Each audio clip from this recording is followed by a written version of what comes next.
We hope our commentary team, James Hunt and Murray Walker.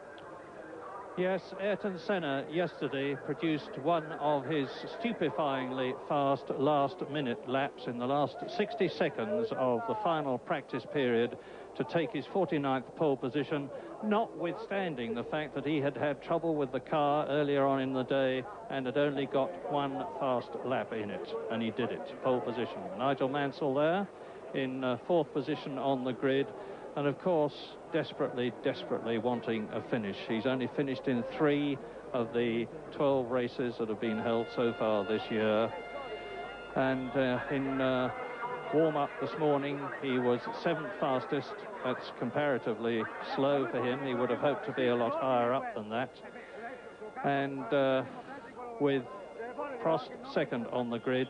Gerhard Berger not at all happy with his car this morning in the warm-up because he was only 5th fastest, and the astonishing Jean Alesi, about whom there has been so much speculation here at Monza, who's he going to drive for next year? And it seems it could be Tyrrell, it could be Ferrari, it could be Williams, or it might be nobody, the way things are going. But anyway, Jean Alesi is in 5th position on the grid, ahead of the 2 Williams of Thierry Boutsen and Riccardo Patrese.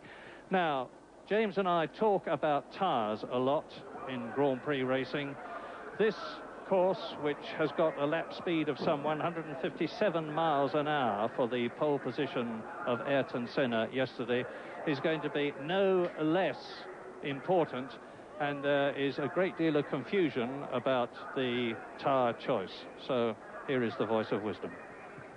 Well, I wouldn't necessarily say that, but basically what we've got for the leading runners who are all on Goodyear rubber, they've got a choice of compounds. Well, there's a choice of more than 2, but the teams have been agonizing between the A compound, which is the harder of the 2 compounds, therefore more durable, but less sticky and with not quite as much grip, but of course it will last longer, wear better, and less inclined to lose performance through overheating. And then the B compound, which is the more aggressive choice.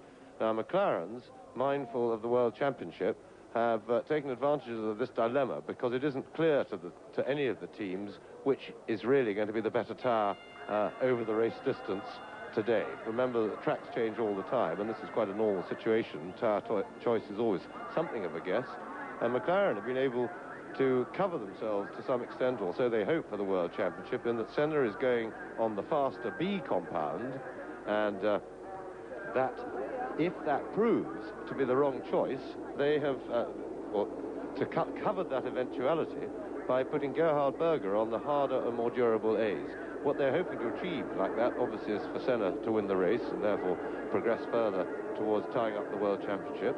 But if he can't win the race, then obviously it's very important to McLaren's if they can get Berger across the line first. That takes 9 points away from many of the rivals, namely, chiefly, Alain Prost. And so McLaren feels that they can do it by that way, or at least be in the race with Berger if B's proved to be too aggressive a choice. Ferrari certainly think it is, because both their cars are being given as the cars now flagged away, the green flag for the warm-up lap, the parade lap. Remember, they are not racing now. They come around to the grid, controlled by Senna, as you see there. The pole position man will slow them down. They say engines running as they form up their grid places, and then we get a start. So Ferrari have gone for the harder A compound on both cars. And in fact, other teams are fairly well split, although A compound has been chosen by Boutsen of the Williams team, and again they have split and put Patrese on the softer B compound. There's also been a bit of drama over construction of tyres, but that's much more a political thing. It's suffice it to say that Ferrari are running old construction tyres because they came with a new construction tyre, Goodyear, to Hungary, and then Ferrari turned up the next race bringing some tyres with them of the old construction at Spa, and preferred those, which caused a huge political storm, because of course the teams are contracted to use the same equipment, and the consensus had chosen the newer construction, but Ferrari found they could go better on the old. That was withdrawn there, but they brought both constructions to this race. Now most teams are running let me get this absolutely right, the new construction front, but they prefer the old construction rear with it. Ferrari, on the other hand, and in fact, I think the Williams team have found that they prefer the old construction all the way round. So that isn't nearly as important as the comp lines. Now, let's get back to the race. And coming down the final straight, Senna leading the field, a little bit of work, swerving about to get a little bit more heat in the tyres as much as possible. He's already, of course, now slowed the field down. They go quite quickly around the first half of the warm-up lap to try and take the cars through the corners at racing speeds, which is the way you really get heat into the tyres. But then, of course, it's important to arrive at the grid with the field as neatly formed behind him so that they don't have to sit around too long while the cars at the back get into position. And if Ayrton Senna can win his 6th Grand Prix victory of the year, he's going to be very, very difficult to beat in the World Championship in a situation where it is the best 11 out of 16 scores that count. So the two top men in the championship are on the front row of the grid. There is the man who is behind them in 4th position, Nigel Mansell. So Senna, there's the magnificent, and there is no other word, new complex of grandstands, pits, hospitality boxes on the right that have been put up at Monza to comply with the requirements of FISA, the governing body of the sport, and what an absolutely superb job they've made of it. Now, this is Berger's McLaren. There are cameras on Senna's McLaren and Berger's McLaren. There is a camera on Martin Donnelly's Lotus, which is in 11th position on the grid, and there is a camera on Stefano Modena Brabham, which is 17th on the grid. Gerhard Berger there then, and in front of him is Ayrton Senna. Yes, and stand by really for what should be a very good motor race indeed today. We've got the main contenders for the championship all covered by very small tenths of a second in qualifying, and again in the warm-up this morning, Prost and Senna were only tenths of a second apart. Stand by for a good race. First the red, of course, then the green, any time up to 7 seconds after the red comes on. 53 laps of Monza. The race is going to last about 1 hour and 20 minutes, rather less. And Senna gets away well, so does Berger in front of Mansell, and alongside Alain Prost and up into 2nd position. So the McLarens have done what they want to do. 1st and 2nd into the Rettifilo, with Senna leading and now trying to build a cushion immediately. Berger 2nd, Prost 3rd, and Lacey is 4th, ahead of Mansell 5th, and Boutsen is in 6th position. Are they all going to get through the Rettifilo? Yes, including Nicola Larini, who started from last on the grid. Now they go into the Curva Grande that was on towards the Rugia, the 2nd chicane, and as you can see, Prost is challenging, and Lacey is up into 3rd position. This is an incredible bit of driving. He's got ahead of both the Ferraris, from behind both of them on the grid. Now up to the two Lesmos, 130 miles an hour. That's where Prost went off in testing last week and is perfectly okay. Round the 2nd Lesmo, onto the Seraglio, down to the Ascari chicane, and it's Senna, Berger, Alesi 3rd, Prost, Mansell, Boutsen in 6th position, and Alesi's drive already is quite incredible. Nannini in 7th place, and Patrese 8th, ahead of Piquet and Gugelmin. Yes, tremendous charging first lap from Alesi, as we've come to expect, and to great effect, getting past both Ferraris. A very poor start by Alain Prost, and that is not a good start to his afternoon's work. He definitely needed to get away well and at least split the McLarens, and he was very tardy off the grid. Alesi's drive, as I said, is almost unbelievable. And oh God, that is a Lola. That's all I can tell. No, it's Derek Warwick. It's Derek Warwick who's crashed at the Parabolica, and as you can see, my goodness, he's okay. That is an incredible testimony to the strength and safety of the construction of the cars these days, and there is absolutely no doubt in my mind that the race will have to be stopped, because the car is on the exit of the Parabolica, of course unknown to Senna, who is leading, Berger, who is 2nd, the incredible Alesi, who is in 3rd place. Warwick just ran wide at the Parabolica, and there is his car. I'm looking for a red flag on the line, but I haven't seen anything yet. But it looked, there is the red flag. Right, red flag for the race, so they're stopping the race. and that was a horrendous accident. It looked to me a little bit as if something went wrong on the Lotus there, because Warwick suddenly went wide and went right off the racing line. It could have been, he got on, it could have been that he just got wide onto the marbles and got slippery, and we didn't really see enough of that to see if the car actually had suddenly stepped out of line and was failing to steer.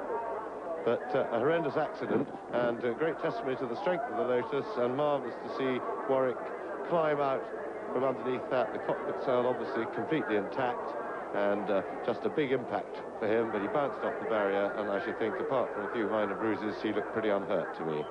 And in fact, he's that unhurt. There is Derek Warwick running back to get back into the spare car. So Warwick not only unhurt, but even his enthusiasm is unhurt, and that's tremendous. And it seems appropriate now for me to say a word for Derek Warwick, because one of the things that I've been watching recently, brought on by Nannini's rather strange drive in Spa, which I'll talk about later, but which is certainly weird to me. It seems to me that a lot of the old soldiers really taking a bit of a holiday these days, and apart from the top four, the Ferrari and McLaren drivers, but one of the exceptions to that, of the long-term serving drivers, is Derek Warwick, who tries 110% every time he gets in the car.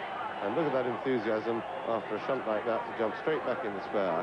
And it really is time that Derek Warwick was in a good drive. Now, looking at it again, we've just seen him disappear off the road, but we don't really get a long enough look as he goes wide there. Then, of course, the moment the wheels get off the road, there's no chance. Huge G-force there, just powers into the barrier. I hope the marshal wasn't hurt there. There's a marshal thrown over in the background as the car strikes the barrier. Well, speculation this, but I know Derek Warwick was having a lot of gearbox problems earlier on, and they've had to change the gearbox, and they were actually changing the whole gear selection system after the warm-up this morning. And I've only seen one crash worse than that recently, and that was Philippe Alliot at Mexico in the Lola, when he went off and the whole car disintegrated. But, as James and I have both said, Derek Warwick is all right. There's going to be a second start later on. We're on board with the McLaren of Gerhard Berger, live on the warm-up lap, heading for the restart, and our commentary team once again, James Hunt and Murray Walker. And as you look up at Gerhard Berger and now at Alain Prost, there's Berger. Let me assure you, those of you that saw that horrific accident that Derek Warwick was involved with, that the Iron Man, the lion-hearted Derek Warwick, is not only perfectly okay, but has been having a jocular conversation with all sorts of people. Said, as Steve has just said, that it was his fault because he just lost it going out of the Parabolica, where he would have been doing some 150 miles an hour shortly before he changed up into sixth gear. And he sprinted back to the pits, is in the spare car, and we have it all to do again, especially Alain Prost. It's a 53-lap race, as it would have been before, because it's as though the previous race had not happened. And I say Alain Prost has got it all to do again because I remind you that Jean Alesi, who is the third car on the right-hand side of the grid, as you look at it, the blue and white car, in the Tyrrell with the Brian Hart-tuned Cosworth engine, which has at least 60 horsepower less than the cars in front of him, was up into third place. He got ahead of both the Ferraris of Prost and Mansell, so even assuming that Prost had been able to get going, he would have had a job. So, the red, and then less than 7 seconds the green for the second start of the 1990 Italian Grand Prix at Monza.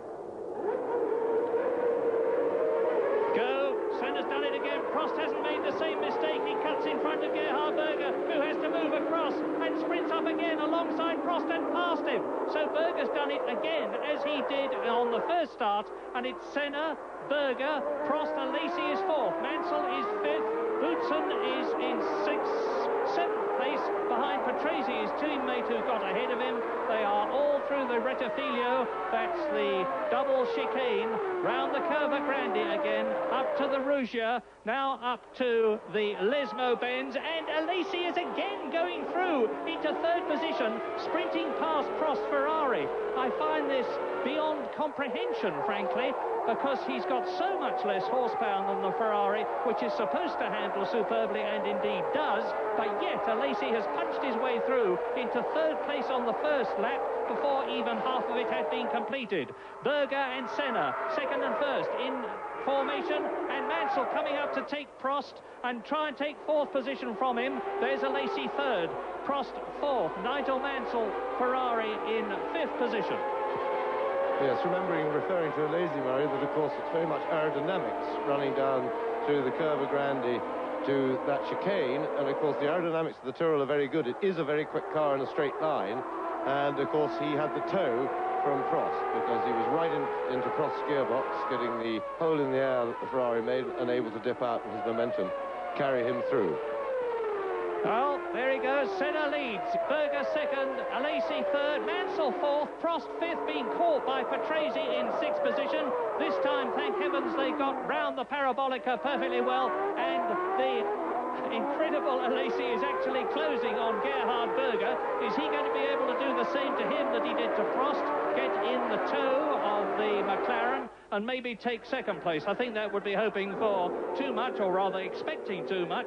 Senna leads McLaren. Berger second, McLaren. Alesi, look at the gap he's pulled out over Prost, with Mansell in fifth position. There is the Williams, and Nannini is up into sixth place in the Benetton.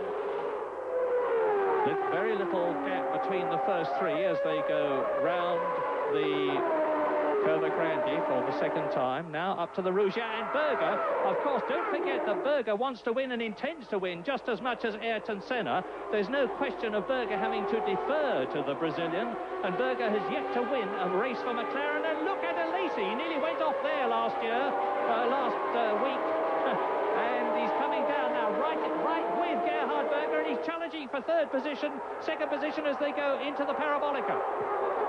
Yes, Prost taking it fairly steadily, it would appear, at the moment, in fourth place, certainly dropping back, letting the two McLarens and Alesi get away and have their own little fight at the moment. But the interesting thing to watch will be the relative performance of the two McLarens, remembering that Senna is on the softer and less durable tyre that ought to be quicker, but if the car is really heavy on the full tanks, it may not even work like that. Berger on the harder tyre, and Berger certainly looking like a man who wants to get past Senna and get away.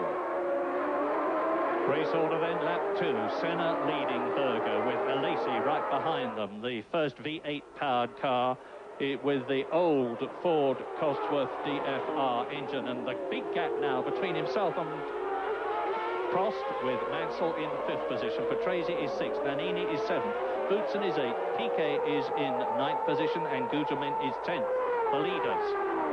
And the two Ferraris are either being driven very tactically or are being shown up by not only the McLaren but the Tyrrell Cosworth, because there's an ever-increasing gap now between John Alesi right up as they go into the Ascari chicane, the third, fourth, and then out of it into fifth gear corner chicane.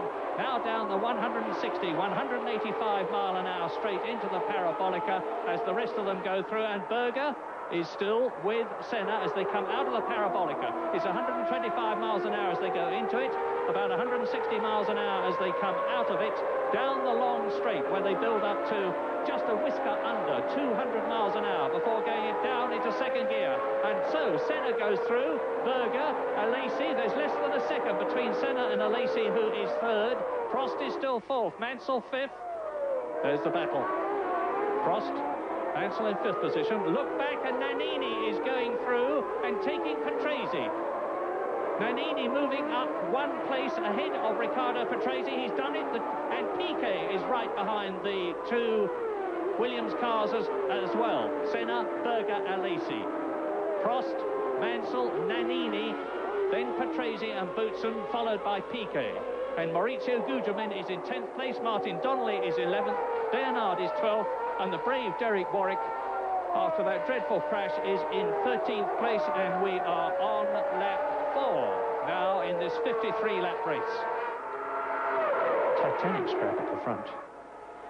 As I was saying, Berger is going to be pushing Prost very hard indeed, particularly as he will hope that by doing so he can make the Brazilian wear his tyres more than he would ideally like to. That's Thierry Boutsen, who has dropped back behind Alessandro Nannini. Well, as the race has settled down now and everybody's lapping on their own, Prost is certainly holding the leading three for speed. Senna still looking as if he may not have made as good a tyre choice as Gerhard Berger, but remember that the tactics for that are to cover themselves for both eventuality within the McLaren team. So Senna still leads, and Alesi loses it. A mistake from Alesi. Now, has he damaged that right rear? Just brushed the barrier? Probably not, but it looks to me as if he stalled the engine anyway.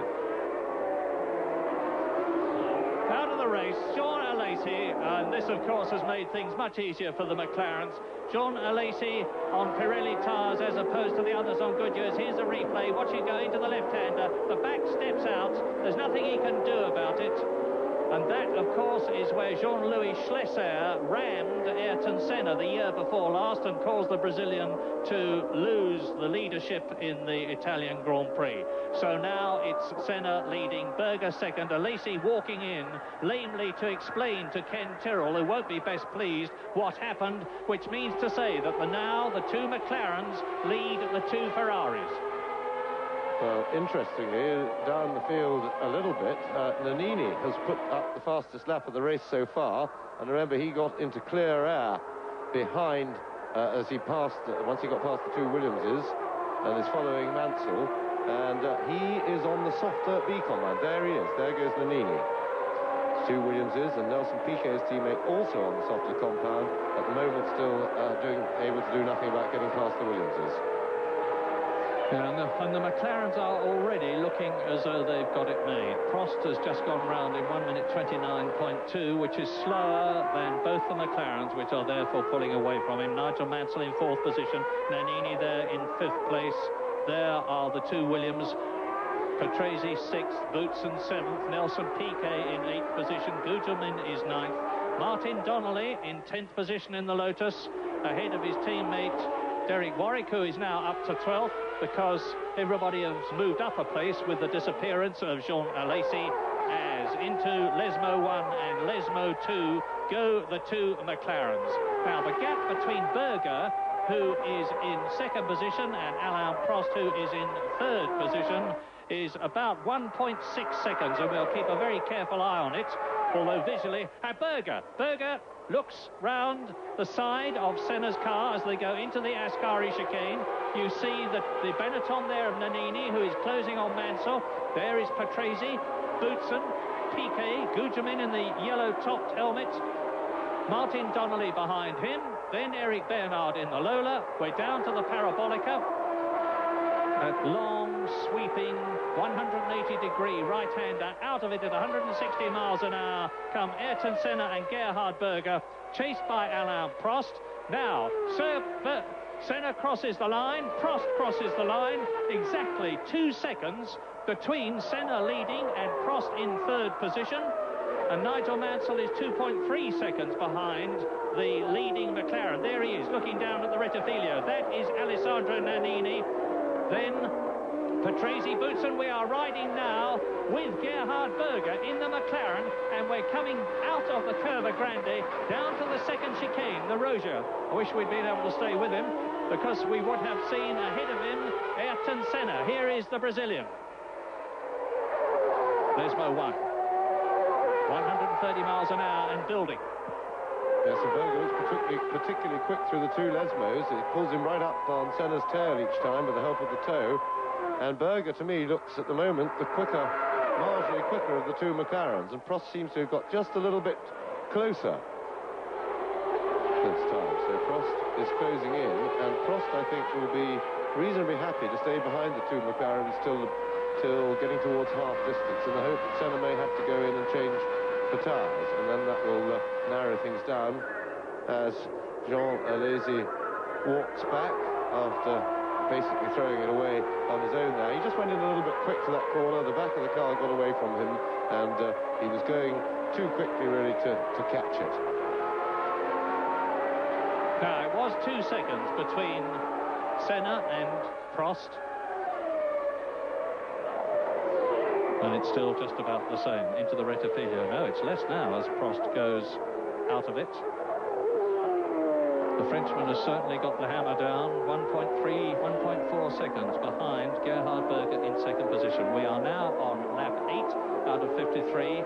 Senna leading Berger by just about half a second. You can see for yourself what it is in terms of distance. Prost third. Mansell in the second Ferrari, still going strong. Thank heavens in fourth position. Nannini is fifth, ahead of Patrese sixth, Boutsen seventh. Piquet eighth, Gugelmin ninth, Donnelly 10th.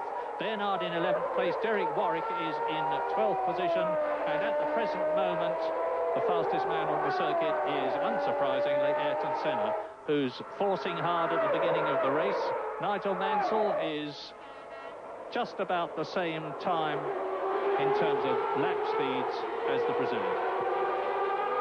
And further down the field, Derek Warwick, who we saw earlier have that horrendous shunt which caused the race to be stopped and restarted, is out in the spare car and is holding down a very steady third place. And that is Pierluigi Martini, looking like he was coming to a halt.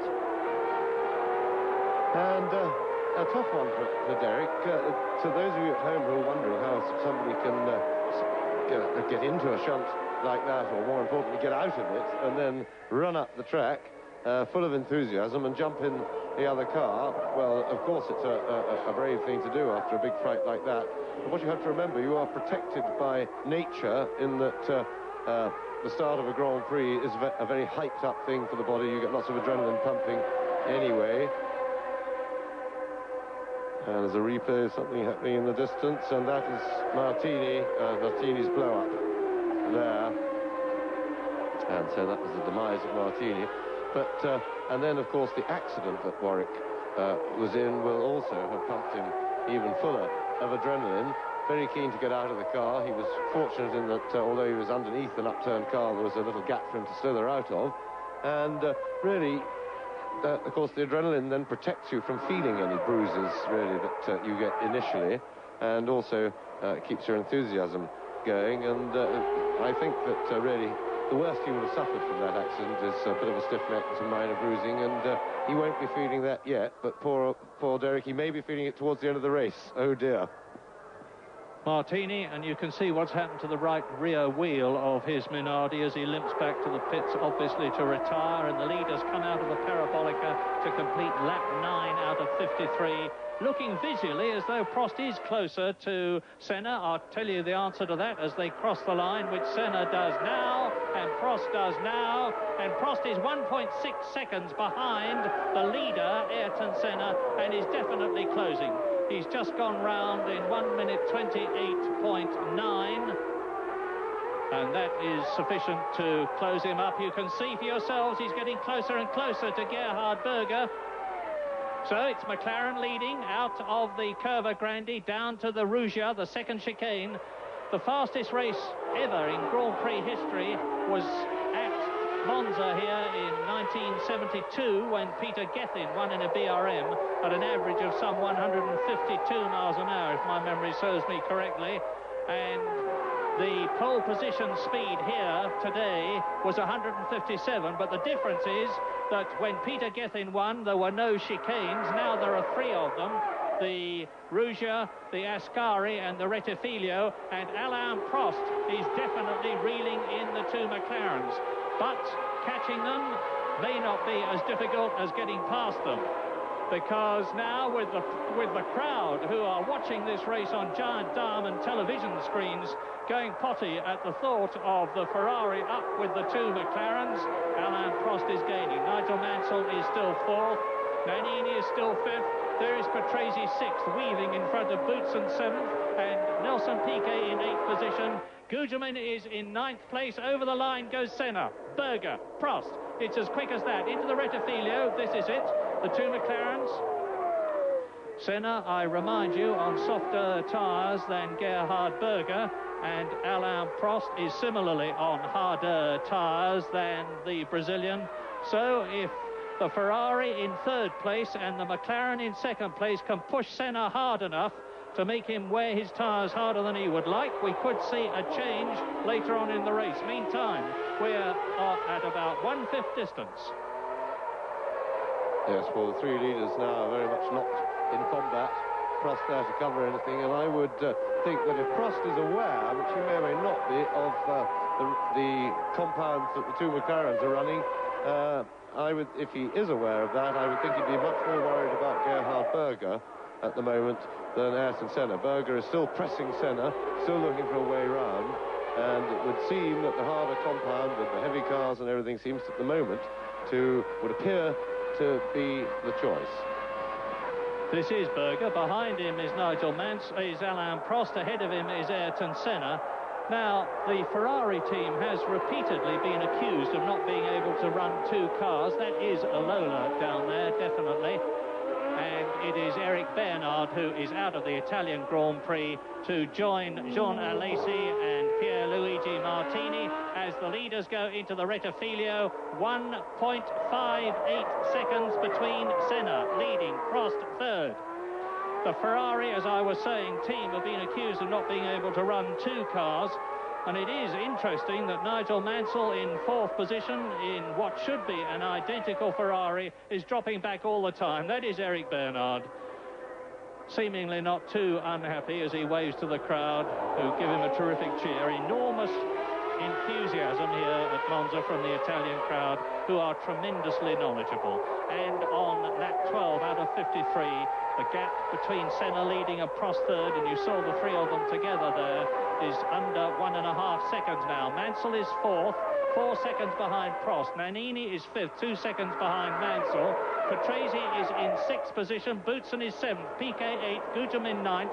Martin Donnelly is still 10th. Derek Warwick has moved up into 11th position. Capelli is in 12th place. And the leaders now. This is Gerhard Berger. He is travelling at over 160 miles an hour, building up to 185. It's the Parabolica coming. There it is. Senna, Berger, Prost, Mansell, Nannini, then the battle. Patrese with his teammate Boutsen behind him. Both of them were very unhappy about the handling of the car in the warm-up this morning. Boutsen saying that he felt that the corner weights were wrong.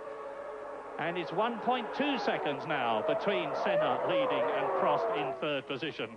Senna's just gone round in 1 minute 28.9. Berger has put up the fastest lap of the race, 1 minute 28.57, compared with the lap record, 1 minute 26.7. Yes, and a new fastest lap for Nigel Mansell on that lap. So, although he seemed to be struggling in his Ferrari, he seems to have got it going now. There is Mansell.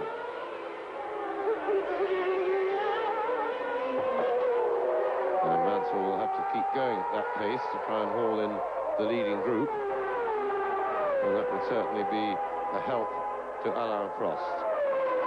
This Nigel's stated aim as he serves out what would appear certainly to be the end of his career at Ferrari, the remainder of this season, and his stated aim is that he will do what he can to help Alain Prost win the World Championship, and certainly he's working hard to get in a position to make a contribution to that.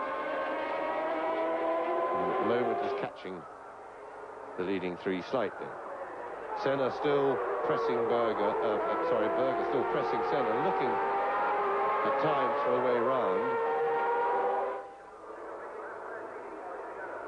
But with the very close proximity of Alain Prost, I'm quite sure that Senna at the moment will want Berger to stay where he is and protect his rear from the attentions of Alain Prost. Yes, indeed he will, but of course Berger, unlike Mansell, is not deferring to the man in front of him. Gerhard Berger wants to get ahead of Ayrton Senna and win his first race for McLaren, and not just to block and prevent Alain Prost from getting past him. Not that Prost is close enough to even think about doing that at the moment. He's got to be much closer to the rear wing and the gearbox of the McLaren Honda in front of him as they go round that sweeping right-hander underneath the bridge out of the two Lesmo bends. This historic circuit at Monza is the oldest in Grand Prix racing that's been used consistently. It was first used in the 1920s. All the greats have driven here, the Auto Unions and Mercedes before the war, and I don't know what that is. I can only tell you it's a cloud of smoke, and it's certainly a Lotus, and it's Martin Donnelly out of the Italian Grand Prix. So that is Alessi Martini, Bernard and Donnelly out by lap 14 as the leaders come down to the Parabolica. No change. Senna, Berger, Prost. This is Mansell, 4th. That is Nannini, 5th. Here is Patrese, 6th. Boutsen, 7th. Piquet in 8th position. That is the closest battle on the circuit. Coming towards us just there was Mauricio Gugelmin in 9th position, and that means to say that Derek Warwick has moved up into 10th as the leaders go through to complete their 14th lap, and Prost is inching up. Every lap he seems to be just a little bit closer, and here is Martin Donnelly, and that is a major engine blow-up. Yes, that's a really spectacular cloud of smoke, and it must have been very difficult for the drivers right behind him to see where on earth they were going. But everybody seemed to get through all right. There is Martin Donnelly, just removing his helmet and his balaclava. And he'd be disappointed, of course, but that is a matter really beyond his control. And the new fastest lap for Ayrton Senna. So as the fuel load comes down, as normal, the lap speeds are increasing slowly, steadily. Martin Donnelly looks quite at ease with life. He's done the best he can for the day, that's for sure. So Prost still tracking the two McLarens. And it would appear at the moment here was a view from Gerhard Berger's car. Senna now, as they go onto the brakes, he'll close up towards Senna. There we are, getting closer. And Nannini got past this group we're looking at now and went very quickly for a lap and a half. And then his progress seemed to stop. Whether he's steadied down to have a peaceful afternoon like Spa or not, we don't yet know. I think you should elaborate on that. You've accused Nannini of lack of endeavour at Spa. Yes, I did. I didn't really accuse him during the race at Spa because I didn't have all the facts at my fingertips, but I was very surprised, Murray, if you remember, and those aficionados who watch and listen carefully may remember that I was surprised that Nannini went so dramatically quickly. There's Piquet climbing all over the back of the second Williams, the Boutsen, there, and looking for a way round, but he's been doing that for several laps, and to no effect. But going back to Nannini, I was very surprised after the bumping wheels incident with Gerhard Berger towards the end of the race how dramatically quickly he went. Well, I then got a printout of his lap times of his entire race, the story of his race afterwards, and that is the Pirro, Emanuele Pirro, and he's out of the race, and we're getting quite a few people spun off and parking in odd places. As Piquet still, now, this time it looks, no, Piquet still can't get on those brakes late enough to get inside.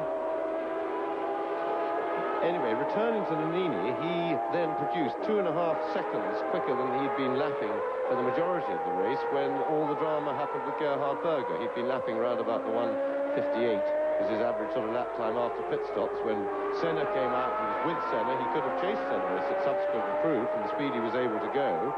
But anyway, he soldiered on being peaceful at around 1:58 dead, until Berger. He then let Prost catch him and pass him with no response, no attempt to fight. That's Emanuele Pirro walking back. And improved his lap time a little bit when Berger got right on his tail, took it down to a low 1:57, and that was all right. We thought, well, he's going better. He hasn't stopped the tyres. Maybe his tyres were a bit worn. And then when he had the wheel bumping incident with Berger, his next lap was a 1:55.6, and the next 3 laps after that, when he was ahead of Berger, were all in the 1:55s, which was 2.5 seconds quicker than he'd been going from the vast majority of the race, and a 2.5 quicker than he'd gone when pushed a bit faster than he'd been going before by Berger. So quite clearly, the driver was not giving it by anything like 100% effort or 100% speed, and should have been chasing Senna for the lead when in fact he wasn't racing them. And really, to me, this is horrendous. Derek Warwick into the pits on this, the 17th lap. It's not Lotus's day. Martin Donnelly out. Derek Warwick had that enormous crash. Now he is in the pits, and it looks to me as though it's more than a wheel change. I can see him. You can't. You are watching now, of course, Gerhard Berger, and Ayrton Senna has increased his pace. He's made the fastest lap of the race, 1 minute 28.1 seconds. That's a speed of 147.2 miles an hour, still outside the lap record, which he put up in the Lotus Turbo, actually, not in a McLaren, some years ago. And Senna is now leading by 1.3 seconds and doing what he does so well, carving through the tail-enders as Prost and Berger together pass the Ligier, and now Prost is right up with Berger, and it looks to me as though he's having a real go for second position. Senna, Berger, Prost, Mansell, Nannini, Patrese, Boutsen, Piquet, Gugelmin is in 9th position, and Capelli is up into the place that was held by Derek Warwick. Yes, Prost was trying to take advantage of the back marker then, which split the two McLarens a little bit, and he will now be keen to try and get past Berger. He has a better chance of getting past Berger now than he did when Berger was following Senna, because, of course, if he gets the toe on the straight behind Berger, and Berger's following Senna, as he pulls out, Prost goes into clear air because Senna can stay behind Berger, and that makes it difficult. And, of course, Berger is not getting the toe from Senna. Now, this is where Prost will want to be very, very close to Berger. Now, can the Ferrari pick up the toe? I don't think he's close enough this time to break him outbreak him into the first chicane. Now he's getting closer, he's pulling him under the toe, but not close enough to attack. So, just returning to Nannini for a moment, of course, he would contend that to finish the race he had to look after his tyres, but in which case then you have to examine his brain rather than his driving, because for somebody to do their fastest lap of the race, and much faster than they've gone before with only 5 or 6 laps to go in a Grand Prix, that clearly means that they haven't used their tyres to the best up to that point, because his fastest lap was 4 or 5 laps to go, and maybe he was trying to save his tyres for this race and use the same set. But to the people who spend millions, such as Ford, charming man though he is, surely they cannot countenance having a man in the team who is not giving of his best when everybody else has made such a huge effort to get everything right for the Grand Prix, and then of course he just goes and soldiers around quietly and not really racing, and this really is a worry. Gerhard Berger, second position, 0.3 of a second behind him on the clock is Alain Prost, but it's very, very difficult for the Frenchman. The performance of the McLaren in second place and the Ferrari in third seems to be identical. Meantime, Ayrton Senna, with fastest lap after fastest lap, is calmly building his lead. Out of the race goes Thierry Boutsen, and incidentally, Derek Warwick has retired, and so now the race is devoid of Alesi, Martini, Bernard, Donnelly, Pirot, Warwick and Boutsen, and there's the confirmation of Ayrton Senna, 1 minute 28.069. That's still 1.3 seconds outside his own lap record. 147.3 seconds. There is the gap. That was Senna. Here is Berger. There is Prost. You saw in the background Nigel Mansell, who is still soldiering on in 4th position, nearly 5 seconds behind his teammate Prost. 5th is Nannini, 6th is Patrese, 7th is Piquet. And Prost's car suddenly looks to be sliding a little bit more than it was. I wonder if he's dropped back a tiny bit from Berger. I have a sneaking suspicion he may have a puncture or some problem. He certainly, through the first chicane, he slid a lot. We'll just keep an eye on Prost for a couple of laps. We're getting another demonstration of the mastery of Ayrton Senna, who stupefied everybody, and we thought we were bulletproof to Ayrton Senna, but yesterday he produced an absolutely spellbinding pole position lap at the very last moment, and he is demonstrating his tactical ability as well as his driving ability, as well, of course, as the performance and reliability of the McLaren Honda that he's driving. He's now completed 19 laps. We're on 20 laps. We're on lap 21. And Ayrton Senna is ahead of this battle for second and third between Berger and Prost by nearly 2.5 seconds. He's actually lapped that last lap a bit slower than Gerhard Berger. There's the gap between Berger and Prost. Mansell is still fourth, so it's still the two McLarens and the two Ferraris, the top four cars of Grand Prix racing of 1990, with Nannini 3 seconds behind Mansell now, powered by the Ford V8 engine. And there is Prost through, so he's done it at last. Yes, and looked, I think Berger must be in trouble, because Prost seemed to go through without any sort of a fight, unless Berger missed a gear, because he's certainly holding up with Prost now, so maybe out of the chicane, as they went into Lesmo, it's easy to miss a gear there and have a bit of a fumble, because you're trying to line the car up to the Lesmo and you're accelerating very hard, and my suspicion would be that Gerhard Berger missed a gear there, because Prost appeared just to romp past him without difficulty. Senna, you can see, is now up behind Modena. He's lapping quite a lot of people. He's behind Stefano Modena as he comes through to complete his 21st lap.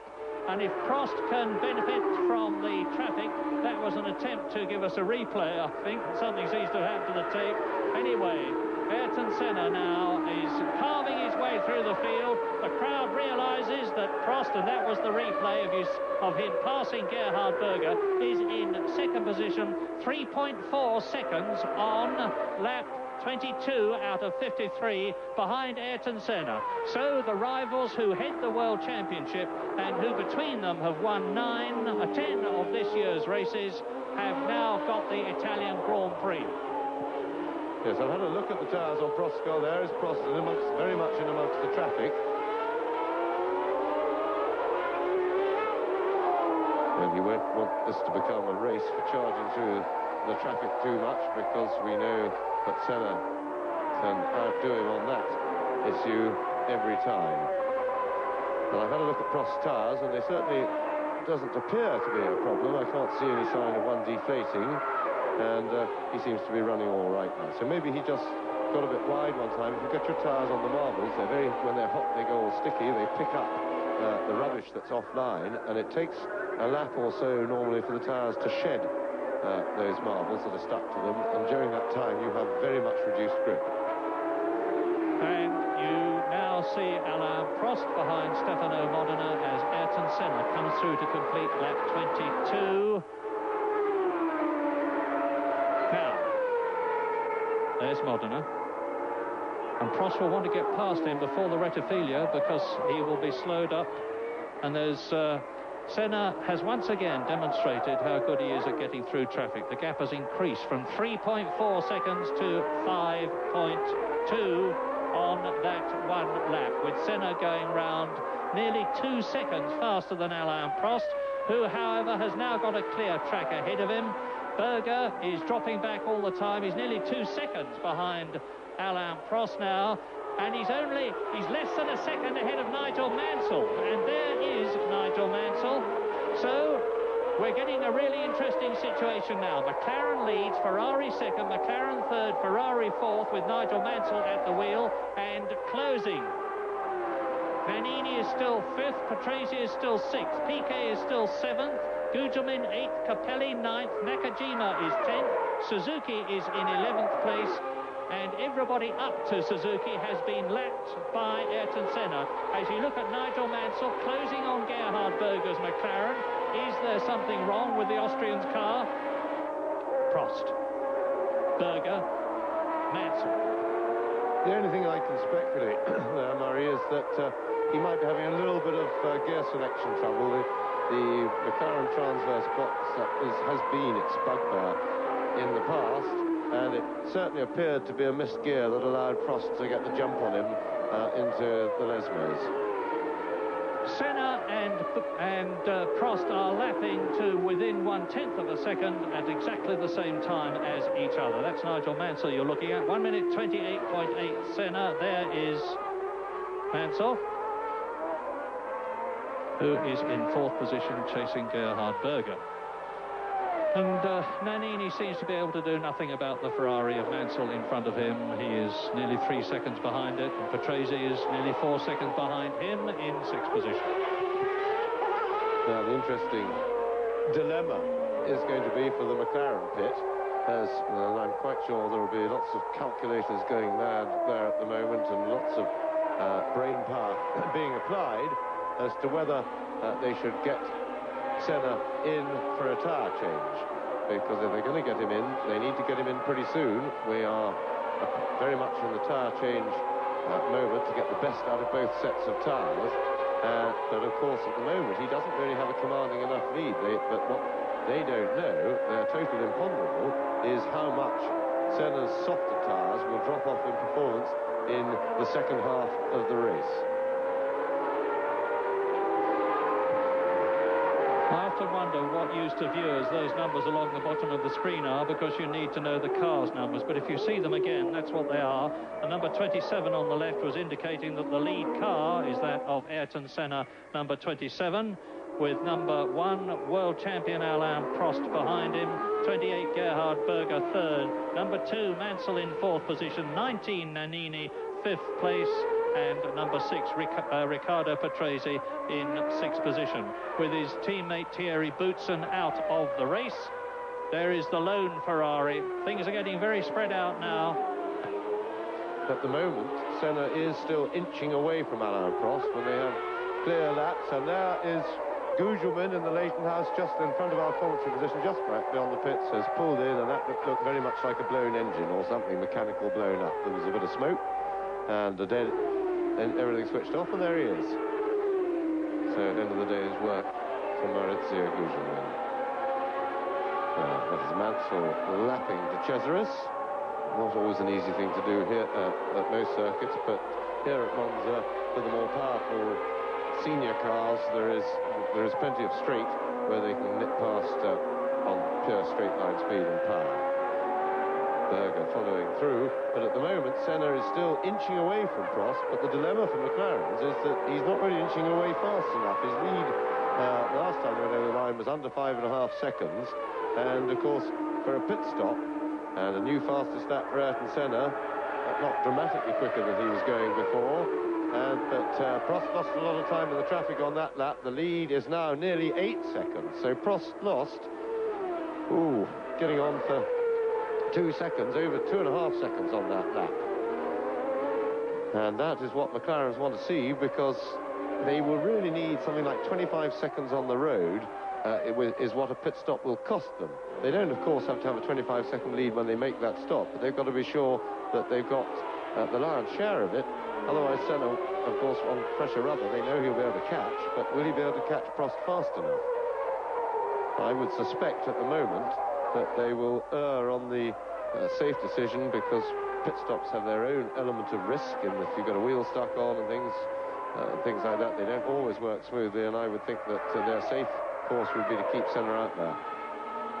Yes, I was going to say, always assuming that he stops, and we don't know that he's going to. Meantime, there is Mansell, who has got ahead of De Cesaris in the Dallara, and his teammate Pirro has retired.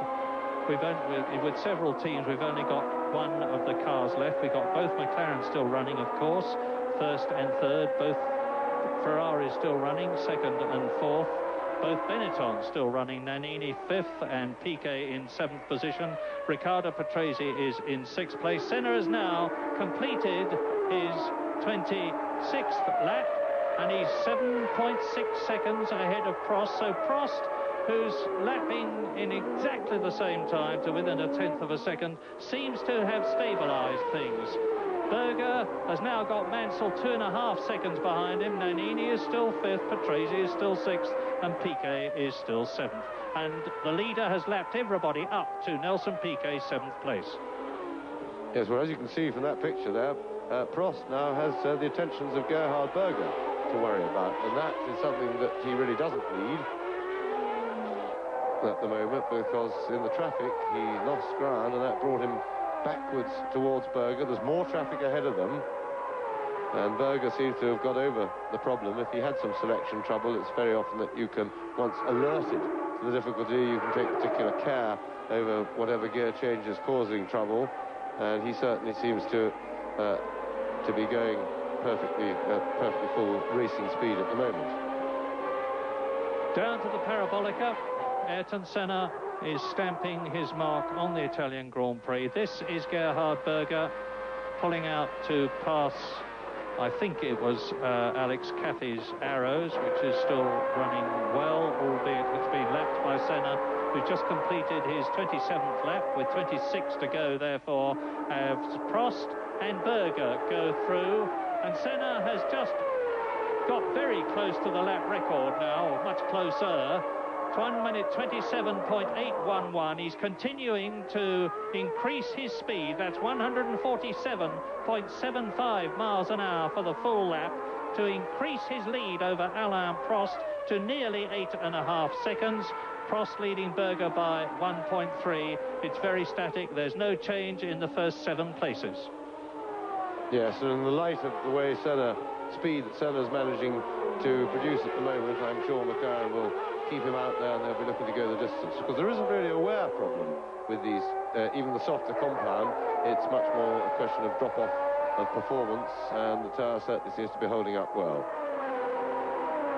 So I think from a tactical point of view, Prost can safely assume that that Senna is not going to stop, and therefore he's going to have to chase him down all the way. There's Mansell just going through more back markers. And of course they'll be with back markers for the rest of the race. Yes, I maligned Alex Cathey. It was Michele Alboreto that they were lapping. Here's Prost second, Berger third, Mansell fourth in the background. He's dropped back compared with the gap that existed between him and the Austrian Gerhard Berger earlier on in the race. And Senna is now looking more and more as though he is the man who is going to score his 26th Grand Prix victory here today. Well, Prost certainly fighting back. New fastest lap of the race for Alain Prost. There it goes on the caption. And so Alain Prost is by no means finished yet. He's fighting back. Gap still, though, with all the traffic problems. Senna's renowned bravery and speed through the traffic, still over 8 seconds, though. We'll see 8 men out of the race. Alesi, Martini, Bernard, Donnelly, Pirot, Derek Warwick. So that's both the Lotus cars out. Boutsen and Gugelmin. And Lotus have had another blow with the news that they are not going to be able to have Lamborghini engines next year any more than Lola are, because the Italian concern have said that next year it will be Ligier and the new Glass team that will have their V12 engines. That is Alain Prost on a charge. As James has just said, his previous lap was the fastest of the race. But even then, it was only 0.2 of a second faster than Senna's, and Prost was 8.2 seconds behind the Brazilian. So he's got a massive gap to carve into before he even catches the McLaren Honda, always assuming that he does. And that was Nigel Mansell. Here is Senna. Watch the leader. 8.5 seconds ahead of Prost. The circuit is clear between the two cars, and Senna's actually again increased his lead because his lap was 0.3 of a second faster. Berger, Mansell, Nannini and Patrese down to 6th place. Yes, Prost of course had a car to lap in the course of that previous lap, hence the reduction in speed. Now both leaders are clear. Prost has a clear track from him to Senna, and for a few laps we may have no back markers for Alain Prost, and we'll get a chance to see just if Alain Prost can do anything about chipping into Senna's lead. This is now the critical stage of the race, and it's the chance for Prost to try and carve a bit into that lead with a clear track in front of him. It is lap 30, and we've got the two rivals. Ayrton Senna leading Prost in the World Championship by 13 points. Senna's from 9 races, Prost's from 8 races. And it is the best 11 scores out of 16 in the World Championship series of races, from Phoenix at the beginning of the year down to Australia at the end, which count. Well, the good news for the race, for us spectators, is that apart from a rather sick Ligier, there's nothing much in front of Ayrton Senna. There is the Ligier, just got a glimpse of it there, but shouldn't be a problem to deal with that, because it sounded to be running a bit rough, unless it was just a broken exhaust, which makes a horrible noise but doesn't hurt the power very much. And Alain Prost back in the 27s, and again took that 0.3 of a second back that he lost on the previous lap to Ayrton Senna. Now Prost goes through Berger. It's also, of course, an important time with a clear run for Prost to try and put a bit more daylight between himself and Gerhard Berger. Because although Berger isn't actually threatening him at the moment, it's still aggravating to have to be aware of somebody behind you to pick up the pieces. Prost would far rather just to be able to concentrate purely ahead on Ayrton Senna. And since things are fairly static at the moment, let's bring you up to date with a bit of the gossip about what might be happening. Jean Alesi, who started off so well here, is rumoured to be going to all sorts of teams, ranging from Ferrari on the one hand to Williams on the other, or staying with Tyrrell. Nigel Mansell is rumoured to be talking to Williams, and in which case his decision not to retire, his decision to retire at the end of 1990 would be reversed. And there is the Englishman. He's had 8 retirements so far this year. He's only had 3 finishes, and he will be hoping that if this is his last race for Ferrari at Monza, and it's certainly that he finishes here. And Prost is faster again. Very substantially faster. New fastest lap of the race, 27.3, and that he hauled in 0.6, over half a second. He cut into Ayrton Senna's lead on that last lap. If he can sustain that pace, and Senna's tyres aren't letting him go any faster than he is at the moment, then Prost is still very much in this race. Right, now, if you've got a pencil and paper handy, here is the gap. 7.6 seconds at the end of lap 31, and Nigel Mansell there in 4th position. That's 7.6 seconds between Senna leading and Prost second, with Ayrton Senna, number 27, in the McLaren on Goodyear B tyres compared with Prost on Goodyear A's, which are harder. So Senna's tyres will undoubtedly have worn more. That's Nannini in the pits in the Benetton. That's Piquet, because Nannini's just gone out, so both Benettons have been in the pits. And as you said that, actually, I saw Nannini going out there. It's reasonable to be confused, Murray. Berger, 3 seconds, 2.5 seconds behind Prost. And Senna is still commanding things, now he's just gone through, lap 32. Now Prost has crossed the line, 7.5 seconds. Prost faster again by 0.2 of a second, but he needs to be pushing Senna harder to make him wear his tyres more in order to be able to close the gap. We're halfway through the Italian Grand Prix now. Yes, and Prost's increase in speed has taken Berger with him, and the last couple of laps Berger has been lapping quicker than Ayrton Senna. And that could also be a significant pointer, because remember that Berger is on the same compounded tyre as Alain Prost. Lap 33, race order, Ayrton Senna leading Prost by 7.5 seconds. Berger third, 2.8 seconds behind Prost. Mansell fourth, 7.5 seconds behind Berger. Patrese is fifth, 10 seconds behind Mansell. So there is 17, 19, 26, over half a minute between the first and fifth.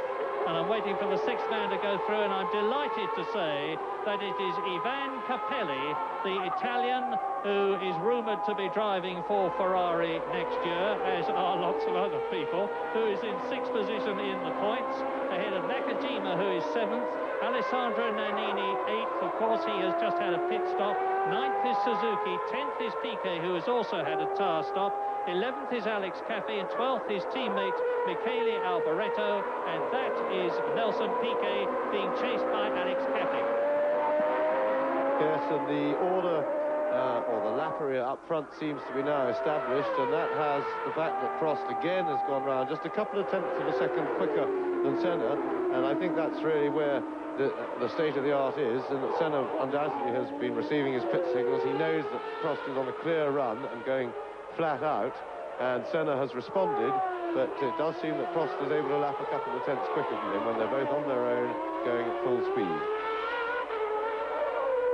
This situation, of course, is, although it is likely to change as the tyres get more worn, but in what direction it will change, we don't know. We know that the likely one is that Senna will have less grip as the race progresses, but By how much, we don't know.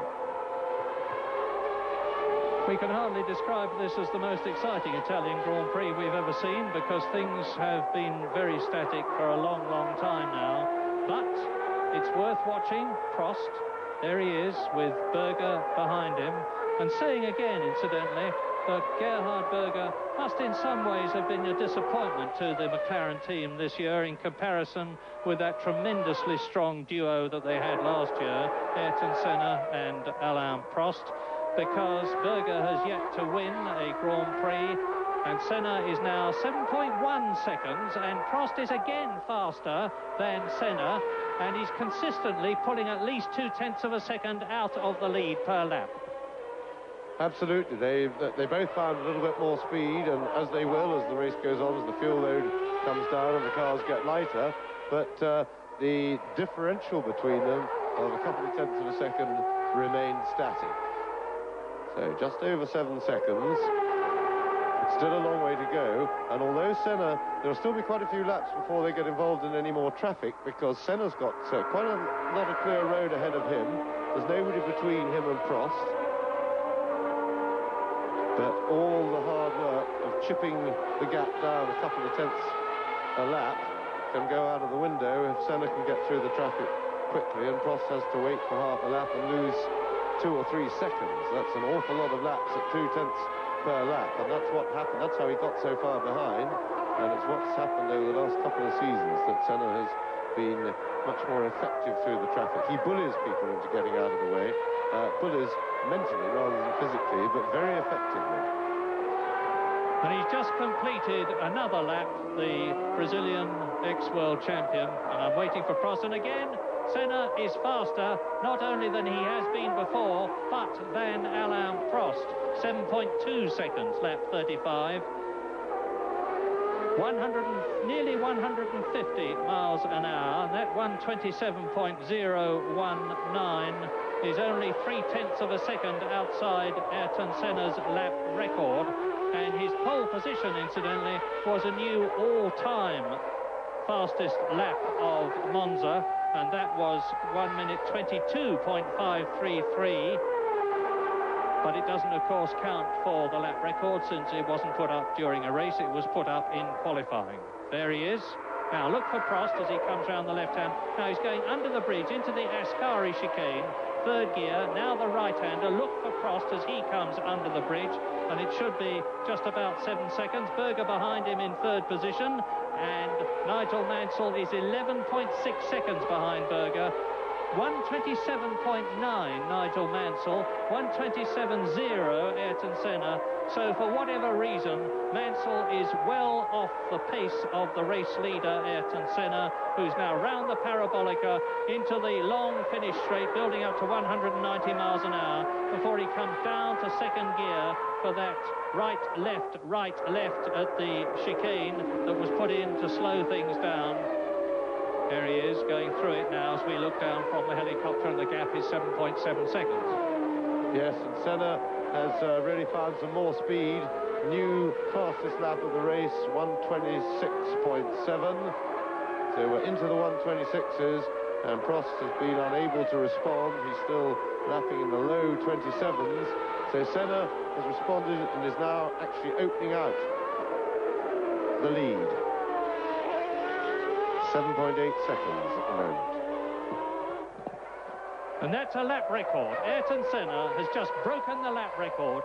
1 minute 26.764 compared with his Lotus Turbo lap record from the past of 126.796, and that is as near as makes no difference, 150 miles an hour. To be exact, it's 149.534, and that is Gerhard Berger in the McLaren Honda. You see ahead of him Alain Prost in second place. Berger, who's had 2 second places this year. There's Prost. And so Ayrton Senna now with 5 victories at Phoenix, Monaco, Canada, Germany and Belgium, in comparison with Prost's 4 wins in Brazil, Mexico, Canada and Britain, is on course to increase his World Championship lead of 13 over Prost to 60. Yes, and they're trading lap records now, no longer just fastest laps, because Alain Prost, as the caption, has broken Senna's new lap record, so that stood for just over a minute. And I'm quite sure Prost's new lap record won't stand for that much longer either. Remember that these cars get steadily quicker as the race goes on, and that I can't see behind all such. It's one of the Leighton House cars. By the look of it, being parked, it is indeed, and we saw Gougelman go earlier, so that would appear to be Capelli, who was running in 6th place, so big disappointment for the Leighton House team, who are up into the points.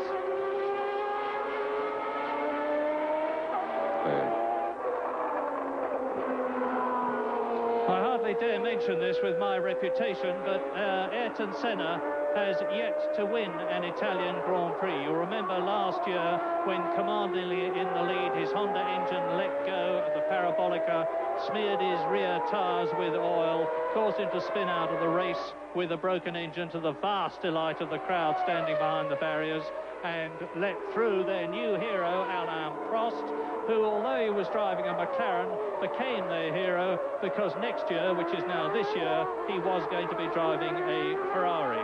And the previous year, Ayrton Senna, again commandingly in the lead, was rammed out of it by Jean-Louis Schlesser in the Williams car. And so what might have been 3 wins in succession for Ayrton Senna became no wins at all. And in order to get those 3 wins in succession, he has, of course, to win today, plus the 2 victories that he didn't have in the past, if you follow me. And Senna is now leading by 6.7 seconds. Prost has just gone round in 1 minute 26.9, which is 0.8 of a second quicker than Senna, and that is significant. Now, for the first time for a long time, Senna is less than 7 seconds ahead of Prost, who is pulling away from Berger 3rd. Mansell increasingly dropping back, but still in 4th place, ahead of Riccardo Patrese, who is in 5th position, with now waiting for the 6th place man to come through, but it's Nakajima is up into the points. Yes, so Nakajima is the next man to be lapped, as Nannini very politely lets Prost go. Remember, Nannini's been in the pits, so he's had at least a tyre change and therefore not racing for the lead anymore. Senna goes through, and yes, they're trading lap records, and that was a new lap record for Ayrton Senna, but Prost only 1/10 of a second slower than that. Gap 6.9 seconds. Now is the pressure that Prost is exerting on Senna, and which Senna will know about, because although there's no question of him being able to see the Ferrari in his mirrors to the right and left of the cockpit, he will certainly know from his continuous conversation by car to pits radio what the gap is, and it's 6.8 seconds. Lap record, Ayrton Senna, 1 minute 49.7, getting closer and closer to that magic 150 miles an hour round Monza as he comes up to catch and lap Satoru Nakajima, the Japanese driver, who for the 2nd time this year looks like scoring a World Championship point. He scored 1 point in Phoenix for finishing in 6th position, jumped out of the car and kissed the hand of Ken Tyrrell, to Ken's immense embarrassment. And Ken may be facing that embarrassment again if Nakajima finishes in 6th place. Well, there's Berger, 3rd position. Nannini is in 7th place behind him, but has been lapped. And here's Prost. Senna, of course, has gone through. The gap was 6.8 seconds, lap 40, and it's still 6.8 seconds. They are 2/600ths of a second different on lap time to the advantage of Alain Prost. And I remind you again that he now is the new lap record holder, but for how much longer I don't know. 1 minute 26.622, which is half a second faster than the lap record which applied before today. Yes, and the fast and furious pace of the two championship leaders up the front has drawn Prost nearly 5 seconds clear of Berger now, which will certainly be a relief to Prost, because he didn't need that joker into the pack. And there is Nakajima. Now, Nakajima could be a problem for Prost, who's known to be careful on his overtaking, because Nakajima's car is very quick in a straight line. The Tyrrell is in a very, very efficient aerodynamic field, although it's down on power, of course, and there's a good example, because the immense power of the Honda engine has failed to sweep Senna past, and he was pretty close when they went onto that straight. But I suspect it will be more of a problem for Prost than for Senna, because Senna will probably muscle his way past now into the chicane, and so he's been able to get past Nakajima with no real delay. 6.8 seconds was the gap before this lap. Has that... Yes, Prost has just again broken the lap record. 1 minute 26.466 to reduce Senna's lead to 6.1 seconds. But I remind you that Senna may have been delayed a little by Satoru Nakajima. You can see how much he's pulled away from the Tyrrell behind him now. Berger is still third. Mansell is still fourth. Yes, and for those of you who like numbers, there is the first 150-mile-an-hour racing lap, certainly on the circuit in this configuration with all these chicanes in. And that honour falls to Alain Prost. But I doubt very much whether that fastest lap will remain as the lap record by the end of this race.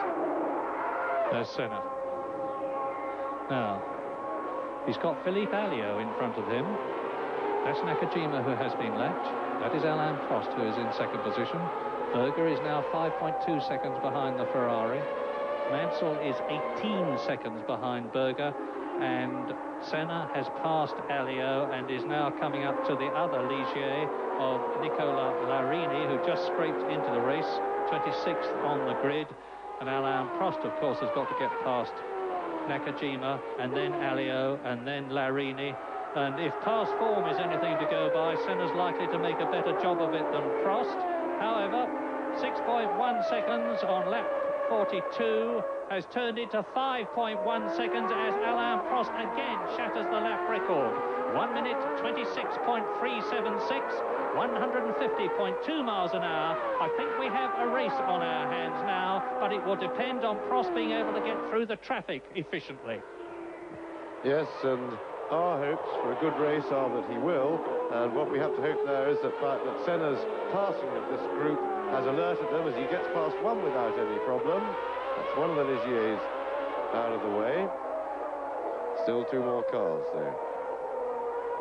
Yeah, it was Alliot that he passed. He's still got to get past Nicola Larini. 5.1 seconds. Prost is the fastest man on the circuit. We are on lap 43. It is a 53-lap race. So things are heightening in interest and excitement. The flag marshal's doing an efficient job there, waving the blue flag, because, as you see, Nakajima has got Alain Prost right behind him, and the marshals were saying to Nakajima by means of the blue flag, and he's holding Prost up now. Not anymore, he's not. The Frenchman is past. The marshals were saying, by means of the international code of flag signals and showing in the blue one, there is someone behind you who wants to pass and has every right to pass. And FISA, incidentally, who have issued a whole new lot of regulations about the construction of Formula One cars starting from San Marino next year, have said that if flag signals are ignored or if drivers drive dangerously in future, they're going to be in real trouble, and Prost is catching Senna. Prost lost nearly a couple of seconds on that last lap to Senna amongst the traffic, and even though he got past fairly easily, he was a good second and a half slower than he was lapping. The gap has now gone back out to over 6 seconds. So Senna got through that group of three with less damage, and remember, Prost hasn't passed all three of them yet. 10 laps to go, as you saw from the caption. Senna leading Prost by 6 seconds. Berger third, 4 seconds behind Prost. Mansell fourth in a reliable Ferrari, but he won't be very happy with fourth place, 22 seconds behind Berger. 16 seconds ahead of Patrese fifth. Nakajima in the points in the Tyrrell in sixth position. Nannini has been lapped in seventh place, as has his teammate Piquet, who is eighth. Alex Caffey in the Arrows is in ninth position. And Michele Alboreto is in 10th place, followed by De Cesaris. Larini is 12th and has been lapped twice. And Philippe Alliot is in 13th position. And we have so far 9 retirements as Ayrton Senna goes through to complete his 44th lap.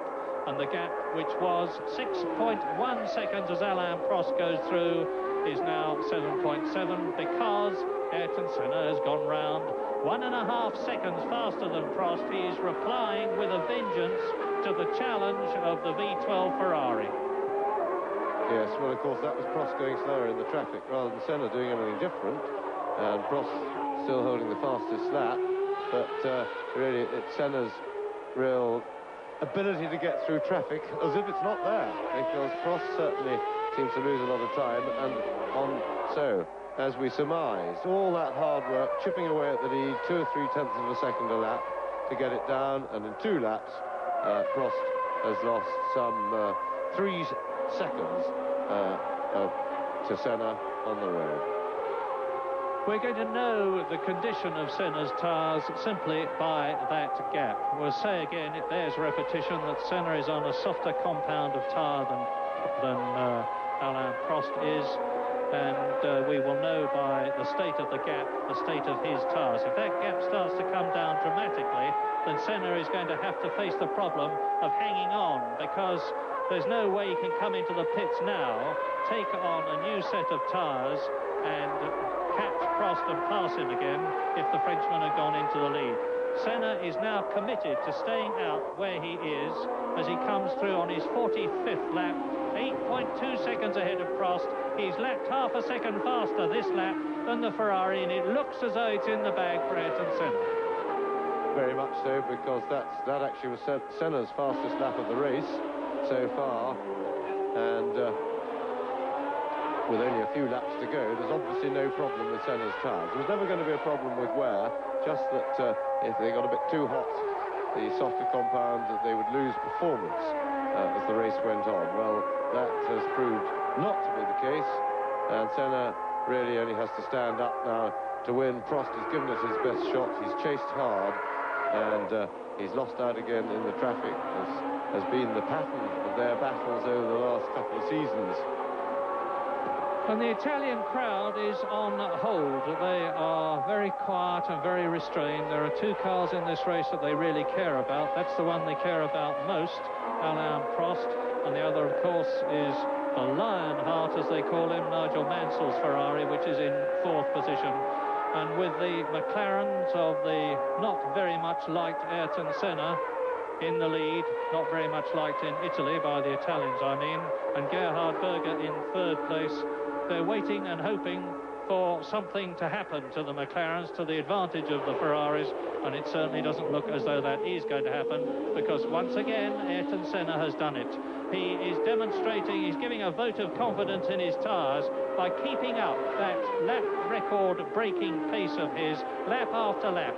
It may be a tenth of a second faster, quotes only, close quotes, than the previous lap, but that is a considerable achievement and demonstrates that his tyres are very healthy indeed. 8.5 seconds now. So Senna, Prost, Berger, as it has been for most of the race. Nigel Mansell still 4th, as he has been for most of the race. We're waiting now for Riccardo Patrese to come through in 5th position, as Nannini goes through 8th, has been lapped. So Riccardo Patrese a long, long way back in 5th position. Nakajima now, of course, has been lapped in 6th place. Piquet 7th, his teammate Alessandro Nannini. A very disappointing race for the Benetton team, with their cars potentially finishing in 7th and 8th places. They had hoped for something better than this in a well-balanced car with the strong new Ford V8 engine, but it was clearly not to be. And here is the McLaren coming up behind Michele Alboreto and Andrea De Cesaris. Senna forces through in front of the chicane. That's Michele Alboreto in front of him, who wasn't very popular in Belgium for holding Alain Prost up and potentially denying him the chance to get ahead. Yes, well, and quite rightly so, because it really was a disgraceful piece of driving by a man of Alboreto's experience, who at least has the experience he has in his time been up at the front of Grand Prix, and he has had to lap back markers, and he ought to know what it's like and be acutely aware of faster cars coming up behind him. Anyway, the fuss that was made about his extremely poor performance in Belgium seems to have got through to him, because he stepped very smartly off the line to let Senna through then.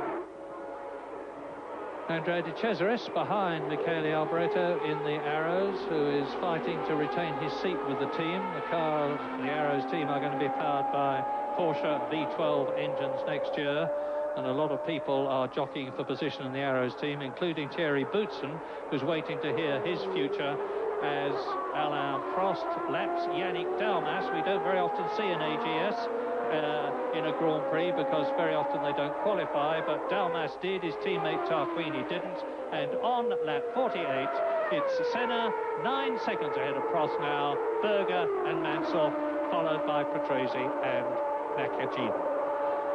Yes, we haven't made much mention of Nigel Mansell in this race, and the reason being is that poor Nigel's having a pretty miserable time out there. It's quite clear that his car is not nearly as quick as Alain Prost. He's dropped steadily back through the race. He's having a lonely race in 4th place. He's in a comfortable lead over 5th, but he's certainly struggling, and in fact Piquet, who's been in the pits and has been lapped, has been catching Mansell and looks about to repass him, and that will happen. So 4 laps to go after this one to the end of the 53-lap Italian Grand Prix, with Senna on his way to another, what we can only describe as crushingly competent win, to make it 6th in the year, to raise his World Championship point score to 72, which really puts effectively the World Championship out of the reach of Alain Prost, even when you take the discounted scores into account. There is Senna. Now look down the field and you see the battle between Michele Alboreto and Andrea De Cesaris, who've still got to be lapped by Alain Prost in order to try still to get to grips with Ayrton Senna. 8.751 seconds ahead of Prost, and there's no change in the first 6 places.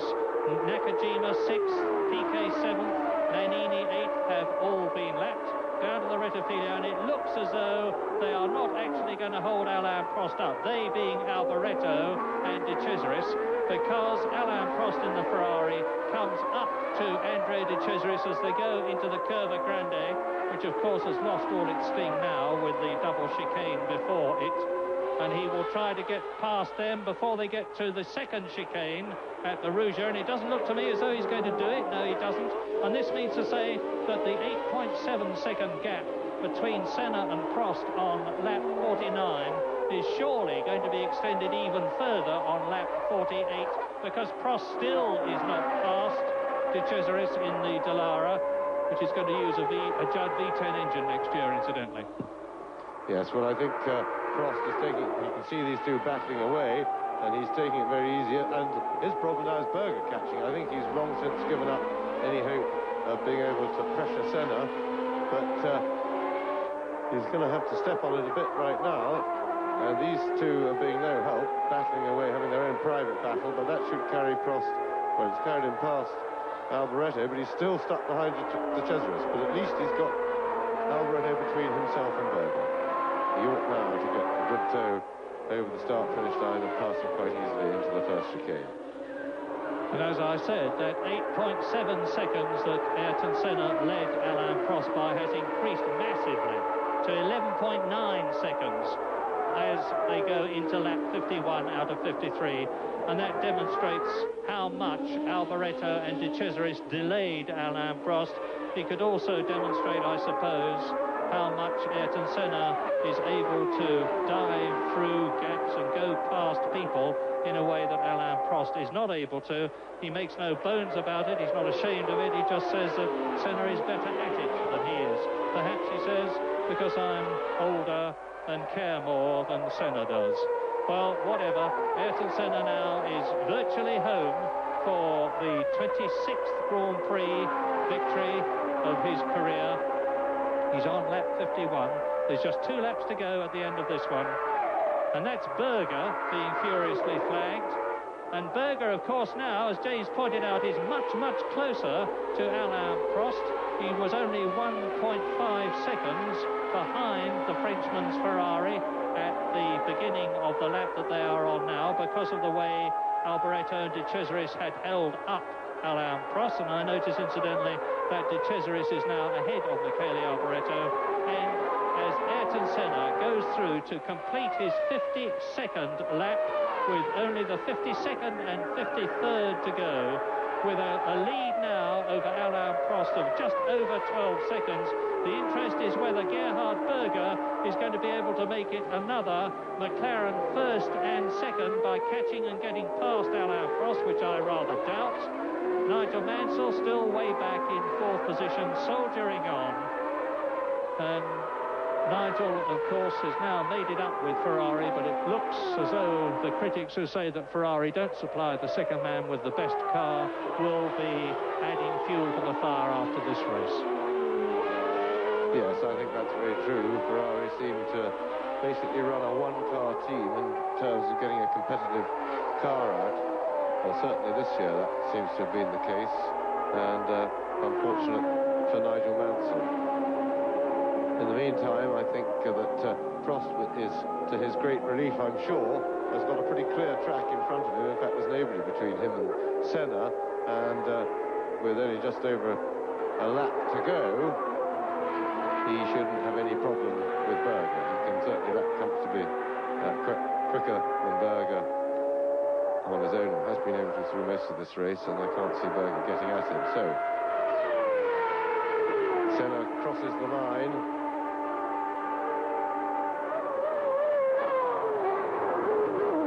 To go into the Ultimo Giro, which is the last lap. It is lap 53, and Senna has again demonstrated that he is the man of Grand Prix racing these days, certainly when he is in a McLaren Honda.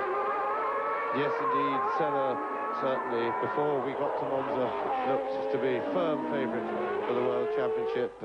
As from the middle of the season, things have gone better and better for McLaren since he got his contract negotiations out of the way. Both he and the McLaren team have really knuckled under into getting on with this year's World Championship, and that is an Arrows, and I can't see which one it is, but Alboreto is the one we've seen circulating for most of the race, and that looks like an accident on the curve. He was certainly racing hard. But to return to this man, Ayrton Senna, the dominance here was complete. He got the pole. He had to work hard for everything this weekend. He worked hard for pole, only got it on the very last lap of practice, right at the end of it. He has worked hard for this race. The team have worked extremely hard, and he has now put the World Championship very much in his grasp. He would have to have extreme bad luck to lose it now, because Prost has got an awful lot of points to make up. So Ayrton Senna wins. Brazil! To win the Italian Grand Prix, and that's his 26th victory. And by doing so, with Alain Prost finishing 6 seconds behind him, because Alain Prost's last lap was 6 seconds faster than that of Ayrton Senna, but have no illusions about the fact that it was because Ayrton Senna slowed down. You can see from the fist of victory that he's giving out of the McLaren, but he is a very happy man indeed, as he should be. Gerhard Berger in the second McLaren Honda, demonstrating the superiority of the Woking team by finishing in third position. Again fails to win a Grand Prix, but brings the second McLaren home on the podium, first and third for McLaren. And Nigel Mansell has yet to come through, and that is Ayrton Senna. For the first time, we are shown a picture of Ayrton Senna. That camera has been on his car, an operative, presumably throughout the race, but sadly we haven't seen any shots from it.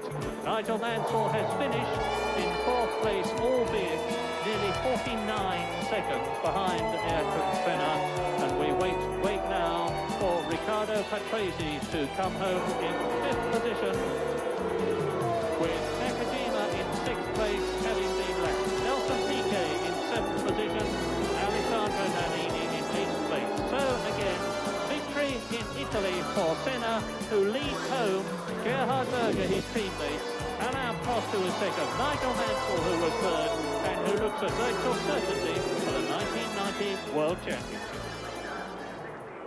Another job well done by Ayrton Senna there at Monza. I had so many problems yesterday. I wasn't able to do any running, any setup, which was vital for today's result.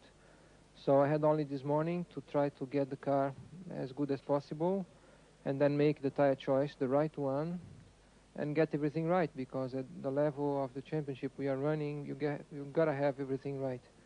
So it was a lot of unknown, but of course it was a great victory.